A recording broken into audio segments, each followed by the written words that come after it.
Maurão, já que você tá um tempinho sumido, tava mandando aí as mensagens por WhatsApp, que saudade, queria abrir meu coração aqui pra dizer a saudade que tava de você, Maurão, aqui com a gente no Bate-Pronto. E Mauro César Pereira, que atropelo do Palmeiras no São Paulo. Bizarro, né, Mauro? Acho que nem o palmeirense mais otimista esperava que a crise ia embora logo com 5-0. A pergunta que eu te faço, primeiro, boa tarde a todos, você vai de novo perguntar a gente se o Dorival é o melhor técnico do Brasil, se ele tem que treinar a seleção brasileira, alguma coisa assim? Ah, mas você não estava no programa ontem? Não estava, mas você me perguntou há algum tempo, tem poucas semanas. Aí eu falei, olha, o Dorival ganhou a Copa do Brasil, mas não faz nenhum trabalho espetacular. O São Paulo não ganhou nenhum jogo fora de casa, o São Paulo tem algumas atuações bizonhas, e ontem conseguiu assim, o ápice disso. Aliás, não é culpa só do Dorival, mas é o mesmo problema do time que ele treinava no passado, lembra? Ganhou a Copa do Brasil, a Libertadores, o Flamengo perdeu para Avaí, quase perdeu para a Juventude. Depois acomodou. Acomodou. A atuação de São Paulo, a vitória do Palmeiras, ok, tal, perfeito. Mas a atuação de São Paulo, gente, em condições normais, um grande não dá um sacode de 5-0 no outro. 2 gols do Palmeiras, a bola atravessa a pequena área, esperando um pezinho verde para empurrar para o gol. Aí, esse parece gol de pelada também, sabe? Pelada com aquele cara que joga de zagueiro que não tem a menor ideia do que fazer ali. Teve frango de goleiro em pênalti. É um frango, né? Foi. Um frango é incrível, raríssimo. Porque é um pênalti mal batido, a bola na mão do goleiro e ele aceita. Ele já tinha tomado um frango antes, na cabeçada do Richard Rios, né? Que estava impedido, que estava 0-0 ainda. Quer dizer, o Rafael muito mal, São Paulo foi absolutamente ridículo, o Palmeiras fez o certo, enfiou a faca e rodou.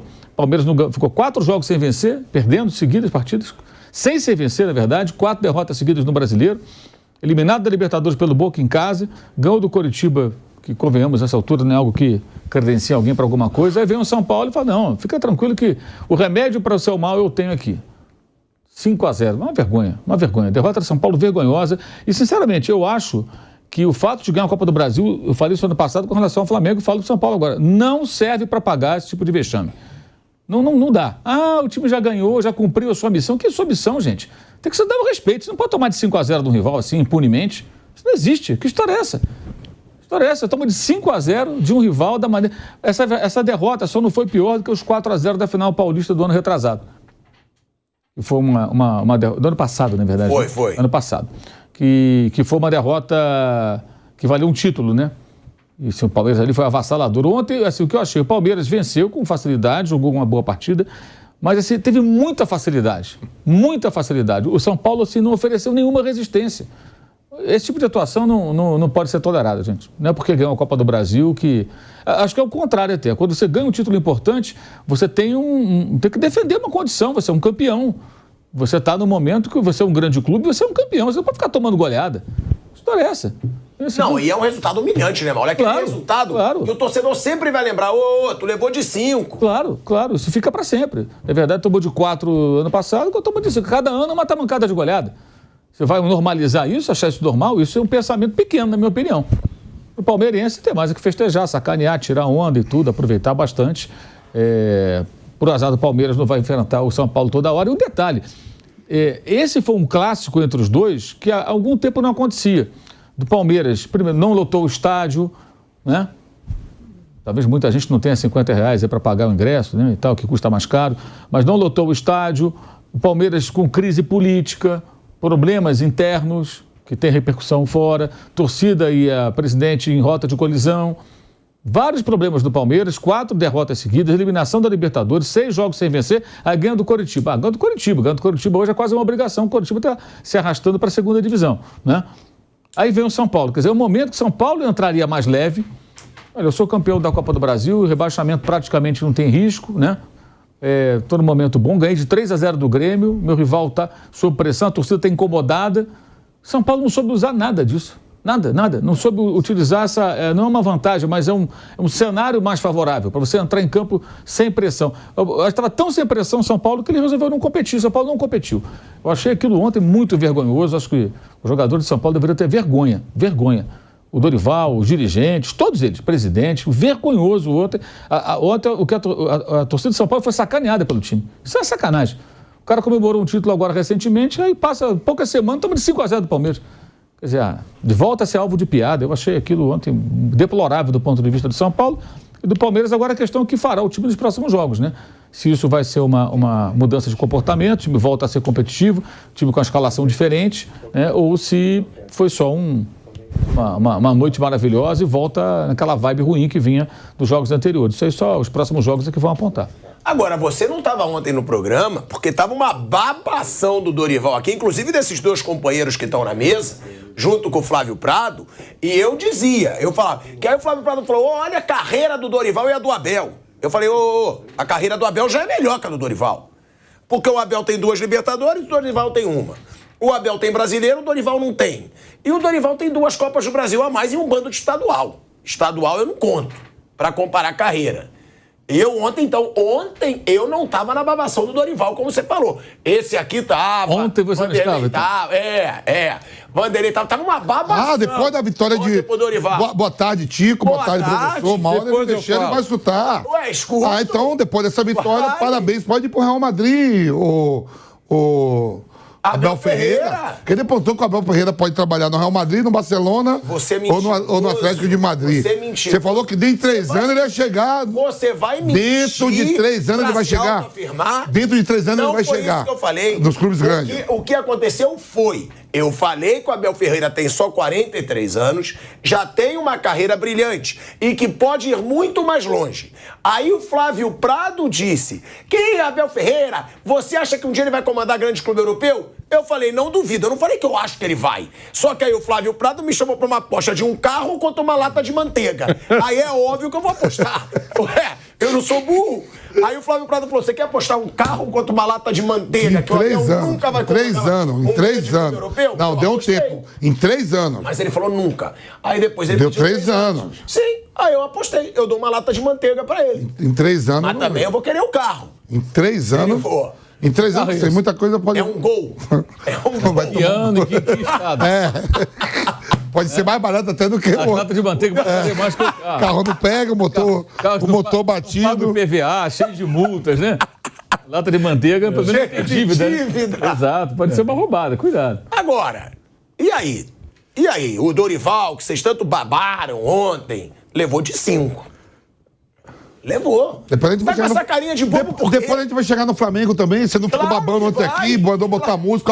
Aquele jeito dele, não. Como é? Foi o quê? Ferrari.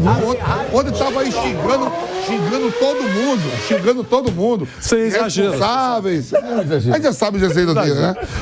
Eu ontem tava vindo caminhando lentamente a Rádio Jovem Pan, porque eu iria fazer o jogo do Corinthians. Então, moro no Tatuapé, vim acompanhando o primeiro tempo no carro. Lentamente, sossegado, tranquilo. Viu da Radial Leste para a Avenida Paulista, professor, tranquilo. Quando eu vi a escalação do Palmeiras, que aqui a escalação que você deu foi passado, o mano a mano foi todo errado. Não tava Rony, não tava... Saiu com 3. Eu posso fazer. Não, sei lá, é o Abel que escala, tá ligado? Tá certo, o Abel que escala. Falou antes do jogo. Quando eu vi assim, eu digo, pô, Breno Lopes vai sair jogando e... Porque em nenhum momento a gente botou Breno Lopes e Hendrick aqui, né? E o São Paulo só com desfalque do Pablo Maia e do Arboleda que tá voltando. Daqui a pouco 1x0, 2x0, e só dá Palmeiras. E só dava Palmeiras, né? Eu escutei, primeiro tempo errado. Segundo tempo eu não vi porque começou o jogo do Corinthians. Mas foi um varejo. Então, tá aí o Zé Manuel só me cutucando. Mais um do Palmeiras. Aí eu deixei lá no SoftScore, digo, caramba. E foi um atrás do outro, falou que foi pouco, né? Poderia ter sido mais. Foi uma atuação assim, como disse o Mauro, né, Vander, horrorosa do São Paulo e uma boa atuação do Palmeiras, né? E aí a gente tem atuações do Palmeiras boas do Hendrick, a gente tem atuação boa do Breno Lopes, que são esses caras que até disputam vaga. Piquerez jogou bem também, né? Piquerez, porque a gente sempre vê, né, as pessoas discutindo. E aí o Hendrick tem que receber mais chance e o Breno Lopes nunca é lembrado. O Breno Lopes meteu 2, jogou bem. Agora, foi um Palmeiras bem diferente do que vinha sendo. Jogando bem, se impondo, provando que dá pra jogar assim. Você acha que finalmente agora, depois de tanta pressão, o Hendrick, por exemplo, vai jogar? Vai começar a ser titular? Boa tarde, Asmar. Eu quero sempre oferecer o meu ombro pela pancada que você tomou lá de Porto Alegre. Mas isso a gente vai falar daqui a pouco. Não, e você viu como eu dou carinho, mas nunca é retribuído. Eu sei. Que eu falei que eu tava com saudade, ele não falou que tava com saudade também. Mas os olhos... Ele não falou, pô, pilhado, eu tava com saudade de você também. Mas o olhar... o olhar diz tudo. Um olhar diz que é mais do que um discurso. Então eu queria... Foi bem agora, Marcos. Olha, eu queria dizer assim, primeiro, você acha que o Abel descobriu a pólvora. Eu não acho. Eu acho que ele é um bom treinador. Ele foi descoberto pelo Anderson Barros, não decepcionou, está fazendo um trabalho excelente em termos de conquistas, né, no Palmeiras. E eu quero só lembrar que qualquer técnico, até o Guardiola, é refém da qualidade dos seus jogadores. Então, e torce para que dê certo. Tanto é verdade, que eu sempre falo que o técnico tem que fazer tudo para levar o seu time pertinho do gol adversário. Quando chega lá, é você que resolve, é o jogador. O protagonista é o jogador. Aceitem ou não. O Muricy, num determinado momento, agora ele está fora do palco como treinador, disse que, exageradamente, um treinador tem importância de 20%. O tempo passou, alguns entendem que é um pouco mais. Eu só acho que é importante você contar com os jogadores. Com relação ao jogo de ontem, o Abel contou com a competência e eficiência dos seus jogadores. É isso. Não, mas aí é óbvio. É óbvio. Do treinador. Não. Deixa eu concluir. Ele estava fora do banco, ele tem tropeçado, quase 60 cartões, ele tem uma série de defeitos que ele não gosta de ouvir. E outra coisa, ele insistiu em demorar para tirar o coelho da cartola de colocar alguns jogadores que comprovadamente poderiam jogar no Palmeiras como titular. Endrick é um deles, a gente fala sempre. Ontem, por exemplo, o técnico chegou da Lua, olha o jogo lá. E quando ele vai para casa, ele fala, aquele cara lá, um tal de Endrick, é titular do time. Não tem discussão. Demorou para fazer isso. Né? Outra coisa, o Palmeiras pegou um time completamente atordoado, fora de foco, correndo para o lado errado. Pegou um frágil adversário, poderia ter sido mais, inclusive. Mas o Palmeiras goleou. Pô, é ótimo, goleada em clássico tem um sabor especialíssimo. A torcida do Palmeiras está soltando rojões com razão, sem dúvida. Os jogadores foram eficientes, até aqueles que estavam esquecidos, digamos assim, entraram em campo e não decepcionaram. E o São Paulo vai levar essa marca. Tomou uma pancada, não vai esquecer, a torcida está atravessada, está envergonhada. O time também deve estar envergonhado pelo que fez ontem. Uma coisa que tem muito grande que eliminou esse Palmeiras não tem nem um mês, né, professor? É isso. E eu queria lembrar que o Palmeiras, nos últimos 15 pontos, só conquistou 6. Esse é o Palmeiras. O resultado de ontem, até agora, amanhã é outra conversa. Se ficar assim, 10 jogos que tem pela frente, é outra conversa. Mas até o resultado de ontem, para mim, foi fora da curva. Não foi, esse não é o padrão normal. Nem sei se o São Paulo vai voltar, porque tomou uma pancada. E outra coisa, né? É um discursinho. Antes desses jogos importantes, agora já fez o que tinha que fazer esse ano. Ganhou a Copa do Brasil, está na Libertadores do próximo ano. Agora é só manter operação padrão, ficar na primeira página da classificação e tudo bem, já ganhou o ano. Esse é um discursinho isso, cara. Para time grande é discursinho. Tomou uma pancada que não vai esquecer. Perdeu no Goiás, que está ali também. Eu até tinha aqui o São Paulo, olha o São Paulo. O São Paulo, nos últimos 5 jogos, ganhou do Corinthians, empatou com o Vasco, foi derrotado pelo Goiás, ganhou do Grêmio e foi goleado pelo Palmeiras. Dos 15 pontos, conquistou 7. Metade do que podia. Tá certo? Então, mas agora, ontem foi ver. Fora de casa não ganhou um jogo. Só ele e o América. 14 jogos sem ganhar. É normal isso? 14 jogos no Campeonato Brasileiro. Só ele e o América que não ganhou. Pô, que coisa. Então, esse é um São Paulo inconsistente, cara. Não. E tem uma coisa também que é bom a gente deixar claro, que, como disse o Mauro, vai ser lembrado sempre. Lógico. Esse 5-0 vai ser lembrado sempre. E não tem explicação. Não tem explicação. Ah, tá acomodado. Ah, ganhou. Porque você falou, o Mauro falou, é um desrespeito ao torcedor. Sem dúvida. Uma atuação dessa, e tem outra também, que o velho Vamp lembrou ontem aqui. São Paulo não tá livre, ele tá longe de ser um dos favoritos ao rebaixamento. Mas ele não tá livre do rebaixamento.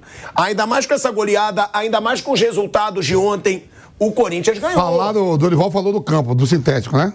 O Cruzeiro ganhou. Não, falou do sintético. O próximo jogo é de novo no sintético, contra o Atlético Paranaense. Contra o Atlético Paranaense. Mas ele reconheceu que ele era favorecido dirigindo o Atlético Paranaense, quando ele treinou, e que o campo dele era sintético.